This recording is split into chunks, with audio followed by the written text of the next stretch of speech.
மன ஒருமைப்பாட்டையும் நல் ஒழுக்கத்தையும் பெற்றுத்தரக்கூடிய அற்புதமான கந்தர் அனுபூதியினுடைய 9வது பாடலையும் அதனுடைய பொருள் விளக்கத்தையும் இன்றைய தினம் நாம் முருகப்பெருமானுடைய அருளோடும் அருணகிரிநாத சுவாமிகளினுடைய ஆசியோடும் உணர்ந்து கொள்ளலாம். மட்டூர் குழல் மங்கையர் மயல் வளைபட்டு ஊசல் படும் பரிசு என்று ஒளிவேன், தட்டு ஊடு அறவேல் சைலத்து எரியும் நிட்டூர நிராகுல நிற்பயனே. அருணகிரிநாத சுவாமிகள் இந்த பாடலிலே அப்பன் முருகப்பெருமானை நிட்டூரன் என்றும் நிராகுலன் என்றும் நிர்பயன் என்றும் அழைக்கின்றார்.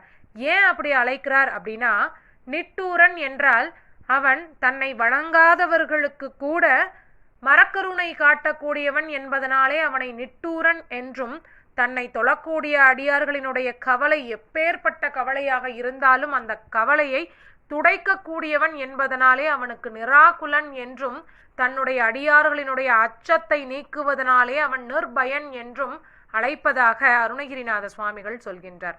அதே போல தன்னை தொழுந்து அந்த தேவர்கள் செய்த கோரிக்கைக்கு ஏற்றவாறு அப்பன் முருகப்பெருமான் அசுரர்களினுடைய கவசமாக விளங்கிய அந்த கிரௌஞ்ச மலையை தன்னுடைய வேல்படை அறத்தை நிலைநாட்டும் தன்னுடைய வேலை கொண்டு 2ஆக பிளந்தான்.